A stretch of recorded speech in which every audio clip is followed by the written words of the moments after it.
بسم اللہ الرحمن الرحیم رب اشرح لی صدری ویسر لی امری واحلل عقدۃ من لسانی یفقہوا قولی ربی زدنی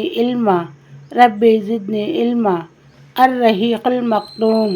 نبی کریم صلی اللہ علیہ وسلم کے سیرت کے حوالے سے آج ہم جانیں گے غزوہ موریسیہ کے بعد کی فوجی مہمیں۔ ایک سریہ دائرہ بنی کلب علاقہ دومت الجندل۔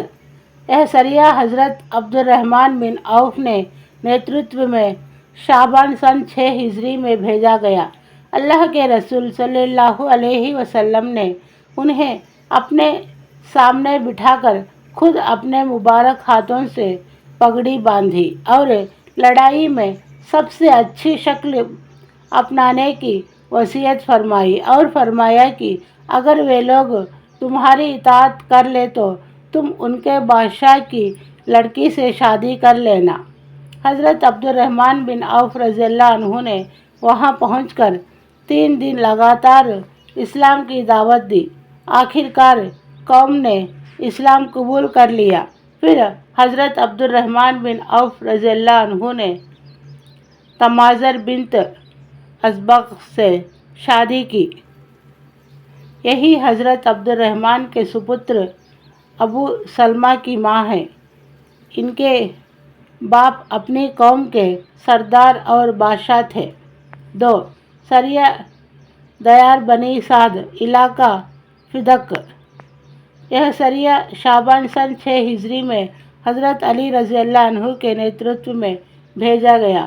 اس کی وجہ یہ ہوئی کہ اللہ کے رسول صلی اللہ علیہ وسلم کو معلوم ہوا کہ بنو سعد کا ایک گروہ یہودیوں کو کمک پہنچانا چاہتا ہے۔ اس لیے آپ نے حضرت علی رضی اللہ عنہ کو 200 آدمی دے کر روانہ فرمایا۔ یہ لوگ رات میں سفر کرتے اور دن میں چھپے رہتے تھے۔ آخر ایک جاسوس پکڑ میں آیا اور اس نے اقرار کیا کہ ان لوگوں نے خیبر کی کھجور کے بدلے میں سہایتا جٹانے کی بات کہی ہے۔ جاسوس نے یہ بھی بتلایا کہ بنو سعد نے کس جگہ جتھے بندی کی ہے۔ چنانچہ حضرت علی رضی اللہ عنہ نے ان پر چھاپا مار کر 500 اونٹ اور 2000 بکریوں پر قبضہ کر لیا۔ البتہ بنو سعد اپنی عورتوں بچوں سمیت بھاگ نکلے۔ ان کا سردار وبر بن علیم تھا۔ 3 سریہ وادی القریٰ۔ یہ سریہ حضرت ابوبکر صدیق رضی اللہ عنہ یا حضرت زید بن حارثہ رضی اللہ عنہ کے نیترتو میں رمضان 6 ہجری میں روانہ کیا گیا۔ اس کی وجہ یہ تھی کہ بنو فزارہ کی ایک شاخہ نے دھوکے سے اللہ کے رسول صلی اللہ علیہ وسلم کو قتل کرنے کا پروگرام بنایا تھا۔ اس لیے آپ نے ابوبکر صدیق رضی اللہ عنہ کو روانہ کیا۔ حضرت سلمہ بن اکول رضی اللہ عنہ کا بیان ہے کہ اس سریے میں میں بھی آپ کے ساتھ تھا۔ جب ہم صبح کی نماز پڑھ چکے تو آپ کے حکم سے ہم لوگ نے چھاپا مارا اور چشمے پر دھاوا بول دیا۔ ابوبکر رضی اللہ عنہ نے کچھ لوگوں کو قتل کیا۔ میں نے گروہ کو دیکھا جس میں عورتیں اور بچے بھی تھے۔ مجھے ڈر ہوا کہ کہیں یہ لوگ مجھ سے پہلے پہاڑ پر نہ پہنچ جائیں، اس لیے میں نے ان کو جا لیا اور ان کے اور پہاڑ کے بیچ ایک تیر چلایا۔ تیر دیکھ کر یہ لوگ ٹھہر گئے۔ ان میں کرفہ نامی ایک عورت تھی جس کے اوپر ایک پرانی پوستین تھی۔ اس کے ساتھ اس کی بیٹی بھی تھی جو عرب کی سب سے خوبصورت عورتوں میں سے تھی۔ میں ان سب کو ہانکتا ہوا ابوبکر صدیق رضی اللہ عنہ کے پاس لے آیا۔ انہوں نے وہ لڑکی مجھے دی لیکن میں نے اس کا کپڑا نہ کھولا۔ بعد میں اللہ کے رسول صلی اللہ علیہ وسلم نے یہ لڑکی حضرت سلمہ بن اکبع سے مانگ کر مکہ بھیج دی اور اس کے بدلے میں وہاں کے کئی مسلمان قیدیوں کو رہا کرا لیا۔ کرفا ایک شیطان عورت تھی۔ نبی صلی اللہ علیہ وسلم کے قتل کے اپائے کیا کرتی تھی اور اس مقصد سے اس نے اپنے خاندان کے 30 سوار بھی تیار کیے تھے، اس لیے اسے ٹھیک بدلہ مل گیا اور اس کے 30 سوار مارے گئے۔ 4. سریہ ارنیین۔ یہ سریہ سن 6 ہجری میں حضرت قرظ بن جابر فہری رضی اللہ عنہ کے نیترتو میں بھیجا گیا۔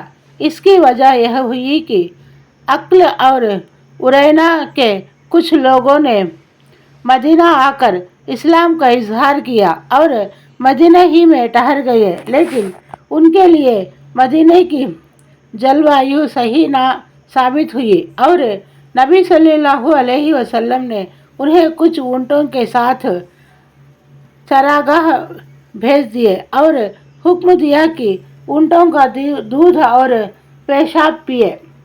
جب یہ لوگ تندرست ہو گئے تو اللہ کے رسول صلی اللہ علیہ وسلم کے چرواہے کو قتل کر دیا، اونٹوں کو ہانک لے گئے اور اسلام ظاہر کرنے کے بعد اب پھر کفر اپنا لیا۔ اس لیے اللہ کے رسول صلی اللہ علیہ وسلم نے ان کی کھوج کے لیے قرظ بن ظاہر فہری کو 20 صحابہ کے ساتھ روانہ کیا اور یہ دعا فرمائی کہ اے اللہ، ارنیوں پر راستہ اندھا کر دے اور کنگن سے بھی زیادہ تنگ بنا دے۔ اللہ نے دعا قبول فرمائی، ان پر راستہ اندھا کر دیا، چنانچہ وہ پکڑ لیے گئے اور انہوں نے مسلمان چرواہوں کے ساتھ جو کچھ کیا تھا اس کے بدلے کے طور پر ان کے ہاتھ پاؤں کاٹ دیے گئے، آنکھیں داغ دی گئی اور انہیں حرہ کے ایک کونے میں چھوڑ دیا گیا جہاں وہ زمین کریدتے کریدتے اپنے نتیجے کو پہنچ گئے۔ ان کی گھٹنا صحیح بخاری وغیرہ میں حضرت انس رضی اللہ عنہ سے بھی روایت کی گئی ہے۔ سیرت لکھنے والے اس کے بعد ایک اور سریہ کا ذکر کرتے ہیں جسے حضرت عمرو بن امیہ زمری رضی اللہ عنہ نے حضرت سلمہ بن ابی سلمہ کے ساتھ شوال سن 6 ہجری میں سفل بنایا تھا۔ اس کا وسترت ویویچن یہ ہے کہ حضرت عمرو بن امیہ زمری ابو سفیان کو قتل کرنے کے لیے مکہ تشریف لے گئے تھے، کیونکہ ابو سفیان نے نبی صلی اللہ علیہ وسلم کو قتل کرنے کے لیے ایک دیہاتی بدو کو مدینہ بھیجا تھا۔ البتہ دونوں فریقوں میں سے کوئی بھی اپنی مہم پر سفل نہ ہو سکا۔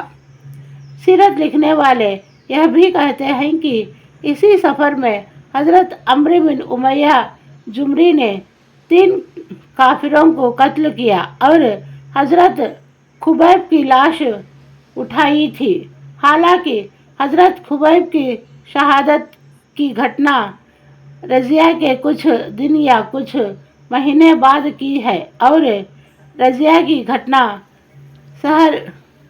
صفر 4 ہجری کی ہے، اس لیے میں یہ سمجھنے میں اسمرد ہوں کہ کیا یہ دونوں دو الگ الگ سفر کی گھٹنائیں ہیں، مگر سیرت لکھنے والے گڑبڑا گئے اور انہیں دونوں کا ایک ہی سفر میں الیکھ کر دیا، یا یہ کہ سچ میں دونوں گھٹنائیں ایک ہی سفر میں گھٹی، لیکن سیرت لکھنے والوں سے سن طے کرنے میں غلطی ہو گئی اور انہوں نے اسے 4 ہجری کے بجائے سن 6 ہجری میں لکھ دیا۔ حضرت علامہ منصور پوری رضی اللہ عنہ نے بھی اس گھٹنا کو جنگی مہم یا سریہ ماننے سے انکار کر دیا ہے۔ واللہ عالم۔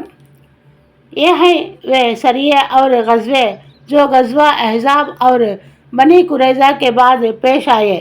ان میں سے کسی بھی سریہ یا غزوے میں کوئی تیز لڑائی نہیں ہوئی، صرف کچھ میں معمولی قسم کی